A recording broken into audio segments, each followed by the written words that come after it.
One woman I remember yelling back, "This is the best day of my life.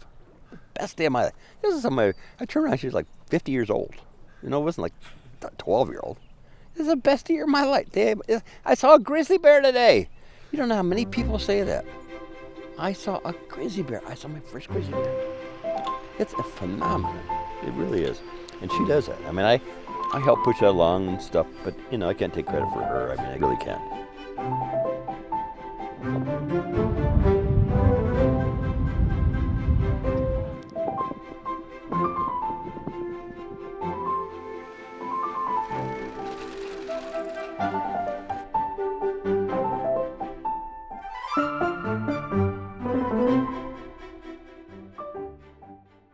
First of all, when I moved here in 1978, there were no grizzly bears in Teton Park. They had been extirpated, you know, for 50 years. So they'd been shot off, killed off, trapped, or whatever. So you had to go to Yellowstone to see a bear, and at that time there's maybe 250, 300 bears in all of Yellowstone. So I would usually go to Alaska or Canada to see grizzly bears. Spring of 2006, I woke up to my Labrador going ape at something. I rose up and I saw this grizzly bear on my porch, and then the grizzly bear looked at Loop is his name, and like, go ahead and they're like this far apart between the glass, and like, go ahead and make my day, you know. So he just left. I'd never seen a grizzly here before, and that fall in September, somebody called me and said there's a grizzly bear with 3 coys, cubs of the year, young cubs, at the Oxbow Bend. So Sue, my partner then, and I went up to the Oxbow to see if we could get a picture of this, you know, pretty rare deal. And so we saw the bear out on the island of the Oxbow Bend eating something, probably a moose carcass or an elk carcass. But it was dark, and there was just a lot of, you know, willows and stuff in front of us. Didn't get a good picture, but it was really great because, you know, it's like, wow, grizzly bear in basically 20 miles north of my house.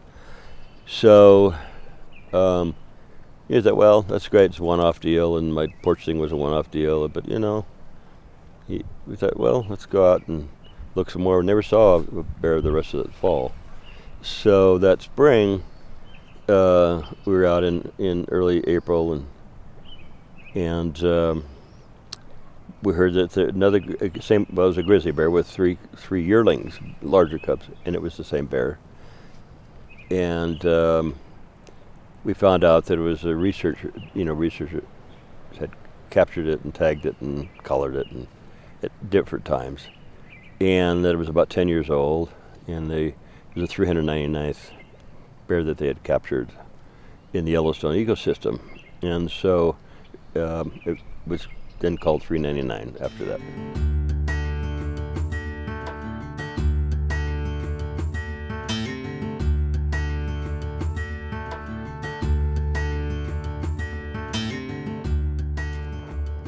It's been an incredible experience to see her, and then the popularity that she has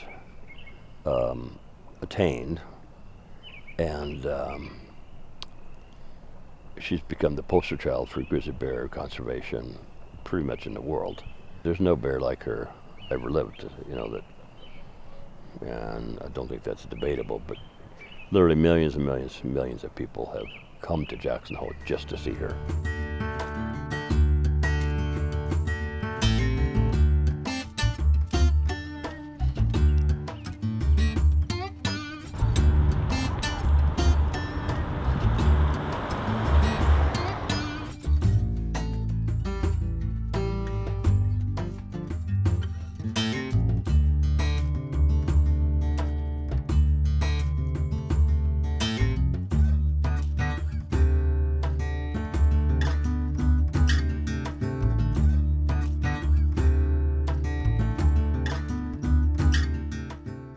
In the fall, October, November, she had kicked her cubs out that spring in May. In early November, she started heading towards up Pilgrim Creek, where she dens every year up in the high country in the wilderness. and her belly was almost dragging on the ground. It was unbelievable how big she was. I mean, she was huge. I mean, like huge. And everybody did say, no, she's 24 years old, and she won't be able to have any more cubs. She's past, past prime. And I said, no, she's such a good.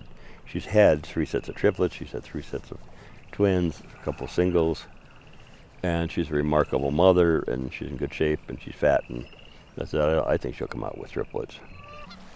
So during 2020, the park was closed for basically 2 months, from about mid-March to mid-May, and most of our staff was not out in the field per se. They were doing some of their projects, but the park was closed to visitors. And so wildlife may have had the run of the place for a while without very many people. Don't know that for sure. But we do know that when the park opened on May 18th, that was the first day that anyone had spotted 399 with her 4 cubs. It's a very, very big deal to have quadruplet and at 24 years old. So, and she came out on this day last year, and I was up there, and I saw her walking down Pilgrim Creek. When we saw her coming down Pilgrim Creek, it was like, oh my God, she has 4 cubs. She said, okay, you don't think I can do it again? Yeah, watch this. And they're the cutest things. And they swam across the river, and they got caught in the stream, and she went down and talked one back, out of the stream, come, baby, And she kind of nuzzled it into the stream and stuff, and she ran down the, because it was getting swept down. The creek was flowing pretty fast, and I thought, oh my God, she can lose her cub right off the bat. And there was one little wee one, like a runt, and there was, maybe half again as big with it. There's no way that she's going to keep all 4 of them in a way. And I thought that run is slower, getting swept down the river, small. And to keep all 4 is really, the percentages are really small. For any koi or cubs of the year, it's approximately 50% of those cubs make it to the 2nd year. So statistics are about half of the cubs usually die the 1st or 2nd year of their life.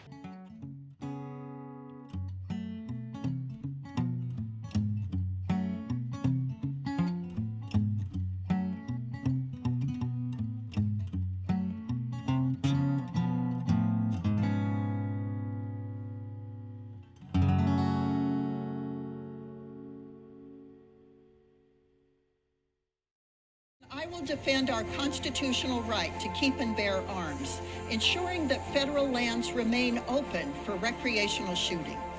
We must put Wyoming in charge of Wyoming's wildlife management, including wolves, and permanently delist the fully recovered grizzly bear from the Endangered Species Act. I stand ready to fight for outdoor recreation. People would like to shoot bears for fun, in other words, for sport, they call it, but it's not for sport. I grew up hunting and fishing. I know all about what sport is and what's not sport. It's not sporting to shoot a couch. She has shown people the beauty of her species, and her maybe wolves and cougars and whatever else that might be challenging to people to live with. But she's been able to negotiate living with people. So what we need to do is learn how to negotiate and live with her. But she's shown us kind of how to do that. So I think what we're seeing is that the population of bears are transitioning or increasing in the southern area of the national park as well as further south. And these bears are wild. There's no gates to prevent them from one place or another, and they'll continue to survive and do their walkabouts as they feel appropriate or need to go for resources, for forage, or whatever it may be. So we manage the bears while they're in the park, and then Wyoming Game and Fish manages the bears outside the park.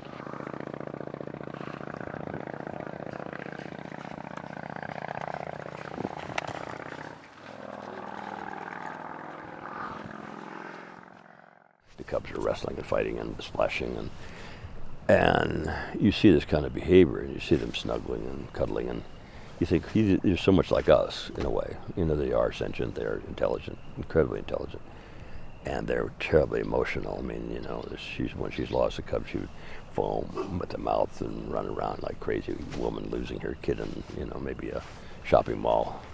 what we would do.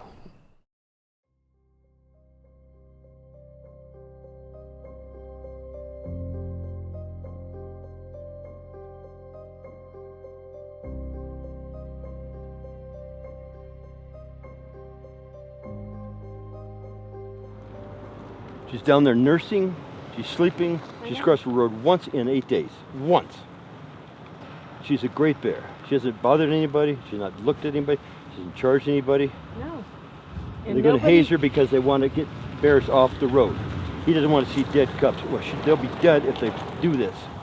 The game fish came up here and decided that they were going to rubber bullet the bear, chase away. They don't even come up here to see the dang bear. I haven't seen one game fish guy up here. I saw one car go by a week ago. They don't come up and look at the bears. They don't care about the bears. All they want to do is hunt the bears. They want to take them off the endangered species list. They got them off the endangered species list like 3 times. 2 years ago, they were dead set on killing 22 bears in Wyoming. Half of those bears were in this area. You know, this general area of maybe 100 square miles. But just outside the park. This bear is in the forest and it could have been killed. They wouldn't have cared about that. 399 comes in this area. 610 comes in this area, comes out of the park. They're not going to hunt in the park. They come out of the park, they could be vulnerable to get killed because the game fish would like to sell licenses for grizzly bears.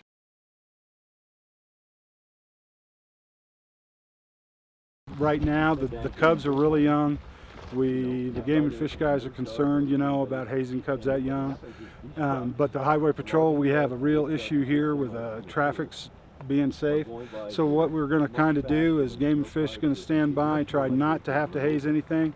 Highway patrol will stay here and try and make vehicles not stop, keep moving. And that way the bears are safe, the vehicles, drivers are safe, and it's the best we can do right now. Thank God there are a few people like Todd Baxter and a few others, but boy, I tell you, I'm so disappointed in so many people.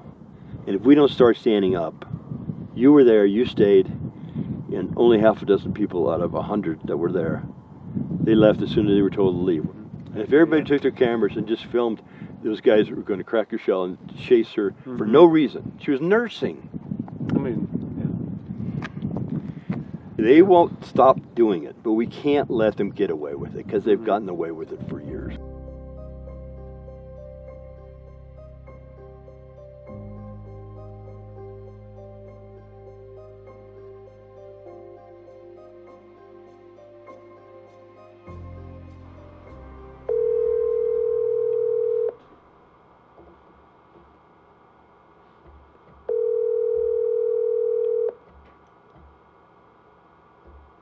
Yeah, I don't think we made any firm commitments that we weren't going to do anything last night. But you know, we did not shoot her with any rubber buckshot or anything that actually impacted her.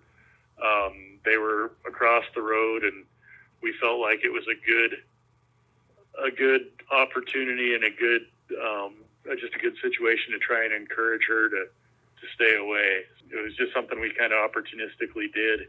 We didn't do anything that impacted anything. We didn't do anything that touched any of those bears. All we did was make some noise.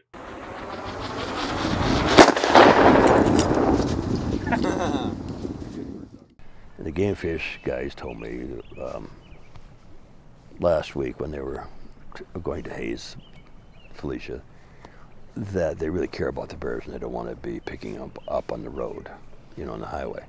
And I said, well, then why did you want to have a hunting season on these same bears 2 years ago when they were taken off the endangered species list? So what is it? You know, you're talking out of both sides of your mouth. You're hypocritical. They want to kill 22 bears, sell licenses. They killed 22 bears in Wyoming 2 years ago, and they were put back on the endangered species list, and they were upset that they weren't able to sell licenses to kill 22 bears. But now they're concerned about Felicia and her 2 cubs getting run over. I said, well, why don't you just, you know, let them take their chances like they've been doing the last, you know, she's been up there for 5-6 years. So at Grand Teton National Park, we manage bears. So we manage a population of grizzly bears, which happens to include a very famous 399. So we don't manage just 399, we manage the entire population. You know, that's what bugs the hell out of me. It does not sink in. And he goes back to the thing, we manage wildlife for populations, not for individuals like 399. Population. Again, it goes back to how many bears can we have in this ecosystem and how many can we spare to hunt. You know, there are a lot of people up there enjoy the bears, and a lot of bear jams are, you know, they can be dicey, but on the other hand, they slow traffic down. If people, these big truckers with logging trucks and big semis, they're hauling ass up there 60, 70 miles an hour around these curves and stuff, and they're not going to be able to stop. And the bear jams, the people are jams, people watching bears, they're slow, you know, they see all these cars, people slow down. So, for the bear's sake, it's not all bad. Kid comes up to me and says, Tom, Mr. Mangos, would you sign my bear book? I thought you might be on the highway. I was like, I'm always on the highway, I guess. So the teacher comes over, there's like, you know, 3 big van loads of kids and some teachers with them. They're on the summer field trip. So we've been to Glacier, we've been to Yellowstone, we've been to Rocky Mountain Park, and this is the first time we saw bears. And these kids will remember this bear, and it was like 200 yards away, looking through this scope. They were all excited. This is the first bear these kids have seen. So I tell this game warden guy, he says, you know, some idiot is going to shoot this bear right here, Felicia. That's an area they're going to hunt. These 30 kids, you're going to steal that experience from some idiot jackass wants to shoot a bear and put it on the wall, and you go steal. He says, oh, we figure we can take 12 bears from this area.